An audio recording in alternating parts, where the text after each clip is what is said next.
Good to have you on the show. This is Mobile Steven, your host online well lived by Mobile Steven. If you'd like to catch any of my missed episodes, go online and search for like well lived by Mobile Steven on any podcast distribution platforms, perhaps on any cross promotion platforms you bump into, and do have an amazing time listening to the show. Today, I'm super excited to have Lisa Steph and Deevo Tindall on the show. Now, Lisa is a visual storyteller, entrepreneur, educator, and wedding photographer, while Deevo is the intuitive, creative, strategist, and connector, and the proud owner of Fusion Photography. Now, welcome with me on the show today, Lisa Steph and Deevo Tindall. Thank you for having us. We're excited to have this conversation with you. All right. Thank you once again for being on the show today. Now, I'm looking forward to your professional insight on today's topic. Now, ladies first. Let's I forget, Linda and Deevo also host a podcast titled Mind, Body, and Soul, Mind, Body, Business Podcast. Now, Lisa, how does understanding your superpower translate to your clients? How does my superpower translate to my clients? That's right. Can I just start by saying, first of all, you have a tagline, and I find it so interesting, a life well lived.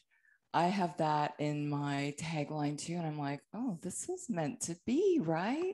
You know, those are the people that I want to capture, the people that are really engaged in life. They're doing the things that they want to do. They're out there, they're motivated, they're intentional about what they're doing. And I think some of those things translate over into my business. I'm basically living vicariously through people that I really want to engage with.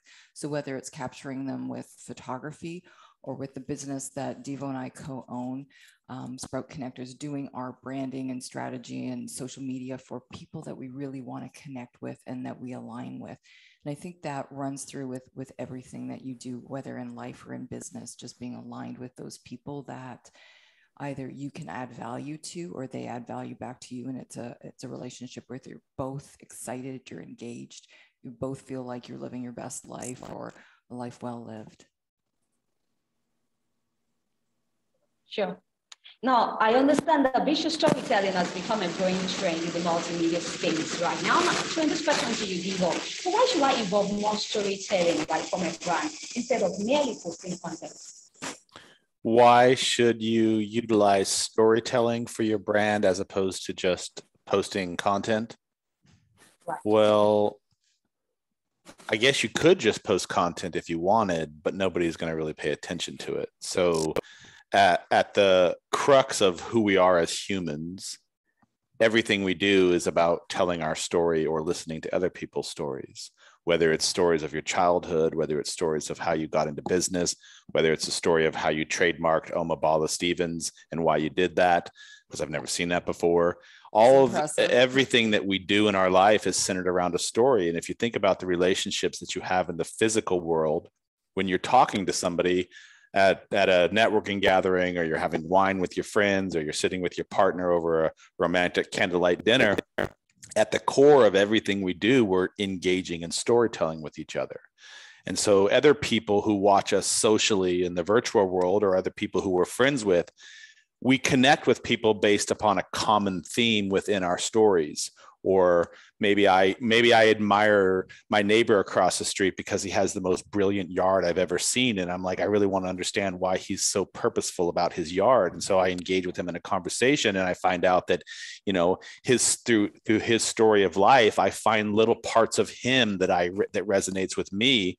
And so when we talk about our brand, and we're selling whatever we're trying to sell, as opposed to just blasting people with what we're selling and throwing products at them, we want to tell a story about the product and what problem does it solve, or tell a story about ourselves and our value proposition and the things that we do and the things that we love and the things that we're passionate about. Because when people hear those and people see those, they think, wow, Omabal is just like me. She had this, she did that, she does this. I sort of really like that piece about her. And so I start following that because you inspire me, or I have resonance with you, or there's some piece of you that's also in me. And so through those stories, through that fabric, we weave together parts of you and parts of us, and it allows us to kind of engage and build trust with you. I think we are all confused when we go on social media as well, because everybody ends up doing the same thing, and those feeds that they're putting the same memes out, or they're acting in the same way, they have no differentiation between their personality. there's no reason why you would follow them or why you would be engaged with them.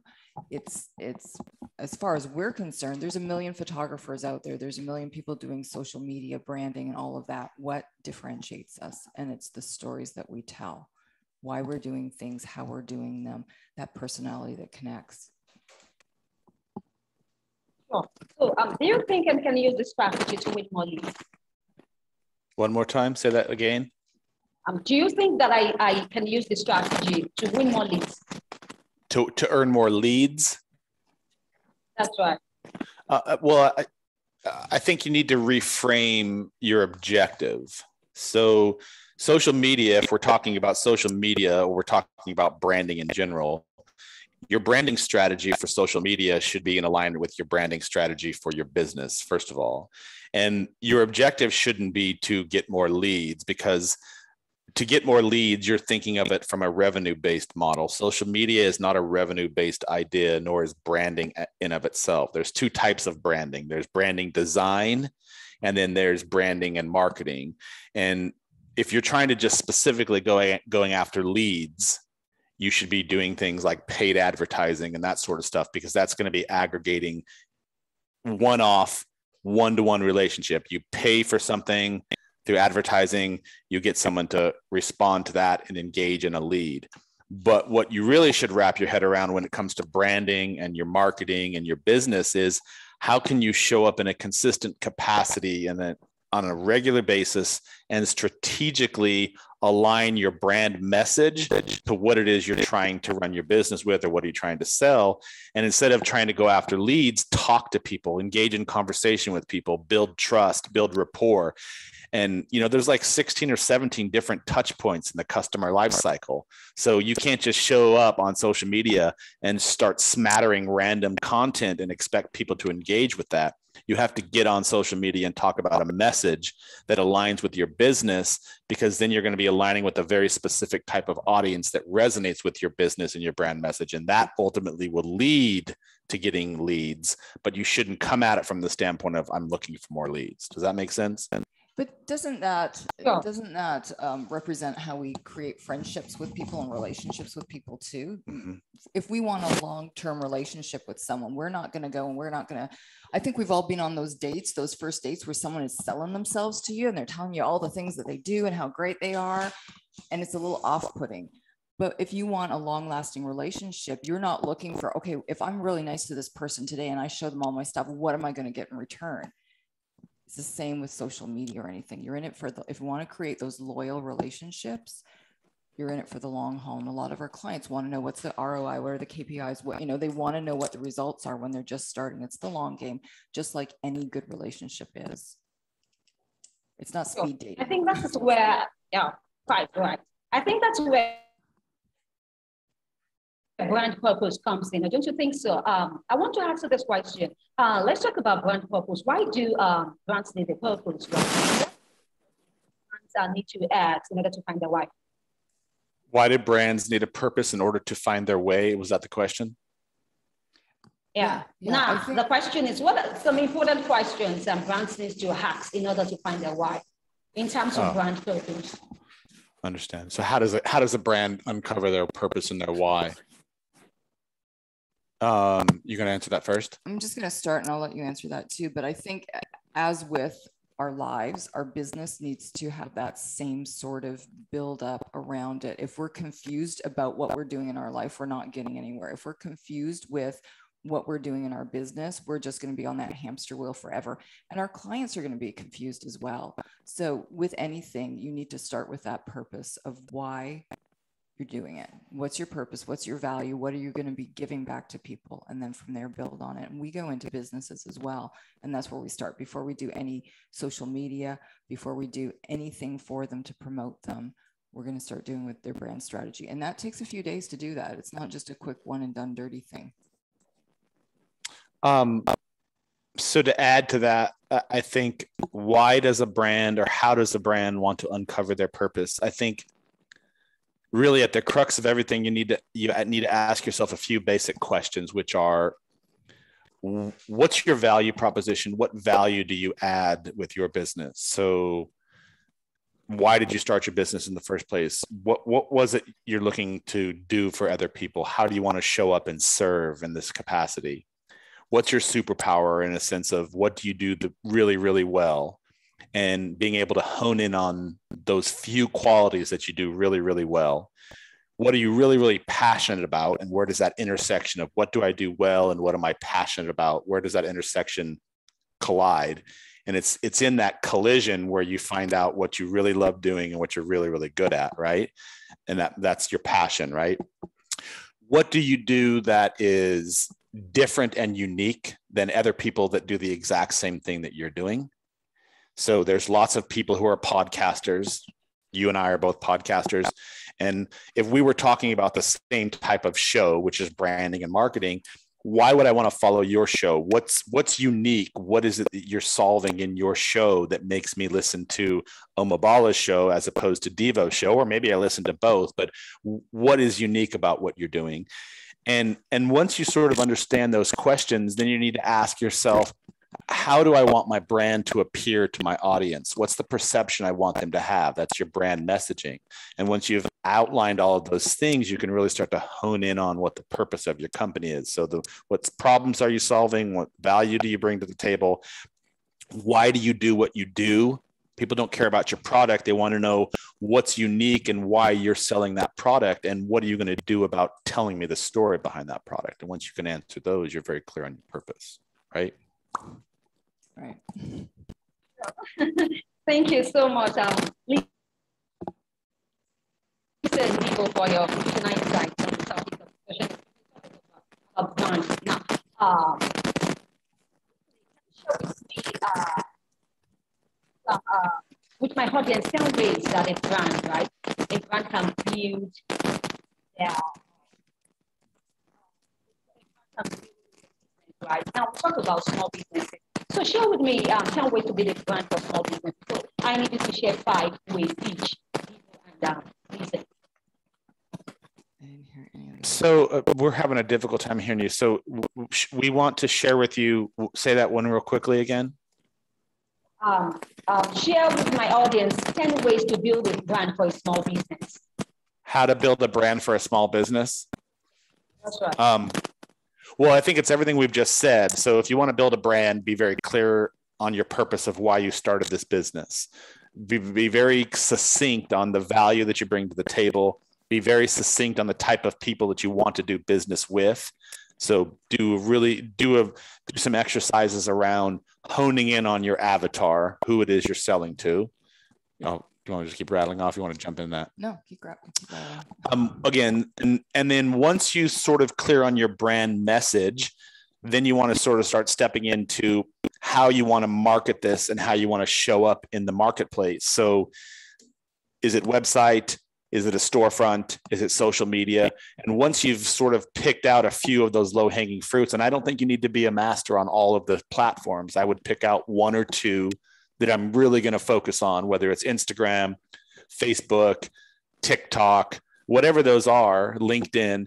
Pick out 1 or 2 of those that you really want to show up on and really master that domain by getting out there and sharing your story with the world in a multi-diverse capacity. So you don't just want to talk about your product, for example. You want to talk about behind the scenes and what goes into making the product. You want to talk about how you run your business. You want to talk about the people in your business. You want to talk about the product and the value that it adds.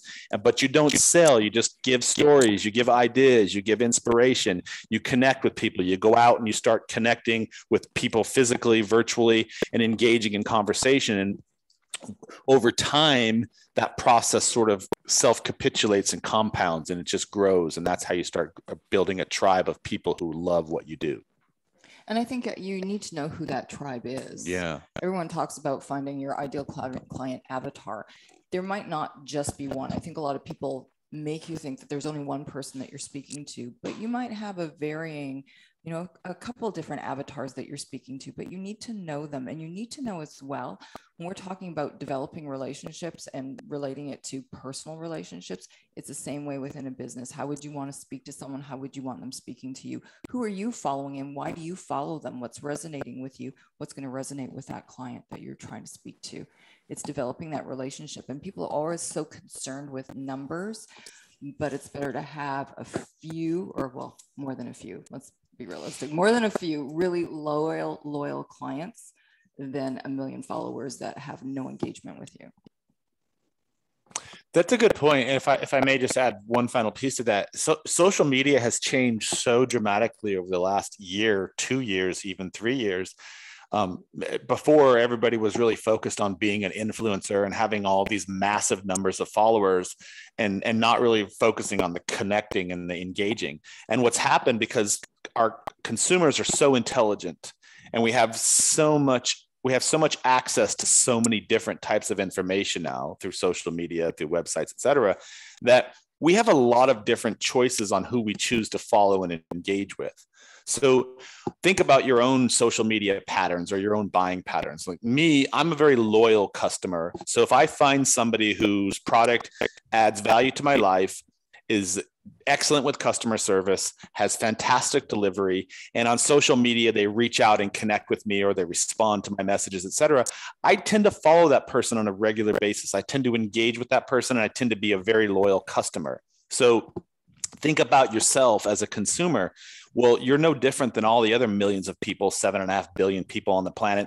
Half of those people are on social media, or more, 3/4 of those people are on social media, and they're all looking for so many different things. And what makes them stop is as soon as they see something that caught their eye, and then when they zoom in on that, metaphorically, they're zooming in on something that engaged with them. And usually that's some sort of a connection that you're making emotionally. And so you have to figure out, how can you emotionally connect with other people and not focus on all these massive numbers of followers? Because really, in the end, what you care about is that one person who just loves the shit out of you and is going to talk about you everywhere they go.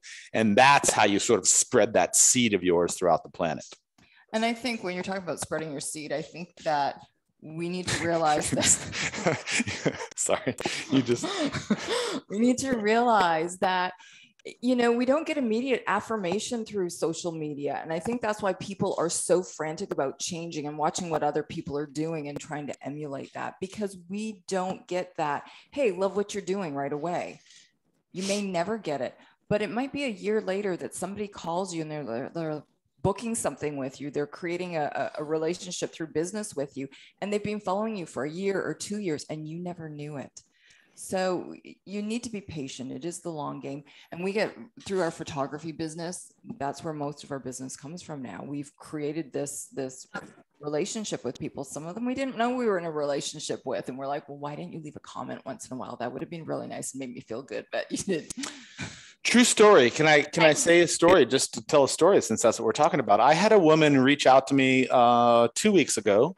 She has been following me on Instagram for the better half of 3 years now. She went through a really horrendous divorce. And in her previous relationship with her husband, she always wanted to do a boudoir intimate photo shoot with me. But her husband was not in favor of it. And she had been following, even though I don't talk a lot about my boudoir on my Instagram, she had been following all of my posts for 3.5 years, and was touched on what she perceived how much I cared. And this is not a plug for Deevo. It sounds like one. It isn't. But one of the things that she really loved was she felt like I really cared about my clients and my work that I do. I wasn't just out there taking photos, because this is the message that she left me. And she's really insecure about herself because her husband sort of broke her down and made her feel unattractive and made her feel like she wasn't this powerful butterfly that she really was.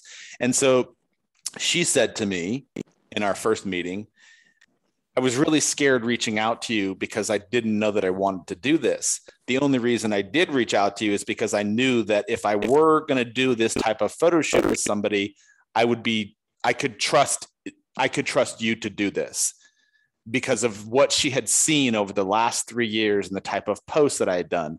And so she's now doing this boudoir photo shoot with me because of the stories that I've been telling connected with her. And she felt trusted enough and reliably enough in me and what I've done, having never met me, just based upon the stories that I had been telling her for 3 years. And so now she's divorced, and this is something she's exploring, and she's going to do a photo shoot with me because of everything she had seen through my story. So again, that happens every single day with us through that sorts of connections with people. And so at the outset, you said, why should I tell stories? This is why you should tell stories. Can I go back as well? When you asked also your branding, why do you start with your branding, your strategy about your branding? It's exactly that as well, because everybody talks about authenticity, but it's hard to be authentic if you're not genuine about it, and you can't do it for the long game. If I can throw a few things out where I'm pretending to be someone else, I don't know how long that would last. What's the life cycle of that? But if you're authentically reaching out, if you believe in your brand, if you believe in your mission, you have that longevity to keep telling your story, keep reaching out to those people that are going to kind of buy your Kool-Aid or drink your Kool-Aid. You've been drinking my Kool-Aid. I still don't trust you. I don't know how you tricked that lady, but I don't know.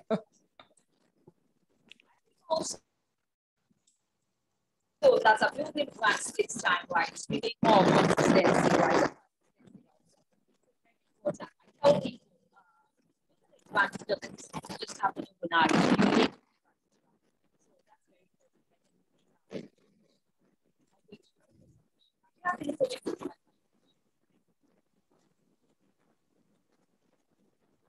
I didn't understand you. I'm sorry. I can't hear what you're saying. You wanted to know.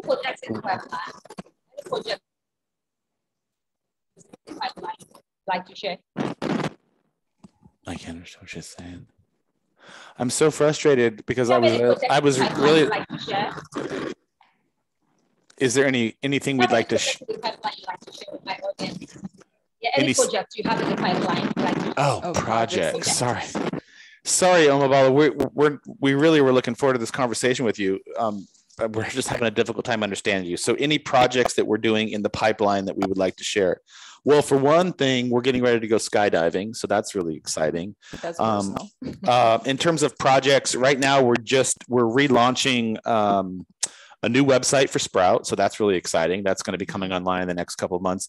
We talked about honing in on our brand. It's an iterative process, right? So when we first began Sprout a year and a half ago, we thought we were going to do this. But as we got further and further embedded in the process and working with clients and sort of understanding what we're really good at, what we're really passionate about, and the types of work and clients we want to work with, we've sort of morphed into a different model a year and a half later than we were. And so we're sort of honing in on that. We're launching a new website. We're launching some new social media campaigns. And then with our clients, just continuing to try to add value, help them spread their word, uncover their superpowers and talents so that we can share their virtuosity with their database. And then just kind of continue to do our podcast. We really love that podcast. I think as well, when you, again, going back to branding, when you figure out what your superpower is and how you want to show up and you align yourself with clients that align with you, you believe in their mission, when you're working with them, you're still excited, you're invigorated, you're on fire for them. That's really exciting. So we're excited about a lot of the things that our clients are doing as well, and how they're showing up and how they're growing and distributing their thought seed to everyone else, and us being able to be a part of that. So that's one thing that we're really excited about. We have some clients that are really doing some amazing things in the world. And then we're putting out some offers. We're working on some offers for ourselves. So excited to share those as well. Right. Wish you best of luck in this project, right? And your future endeavors. So we'd like you to share your social media and also your website. Sure. You can find us jointly on Sprout Connectors. That's on the web, and that's on Instagram as well. You can find me at Lisa Staff Photo, and you can find Deevo at Fusion Photog.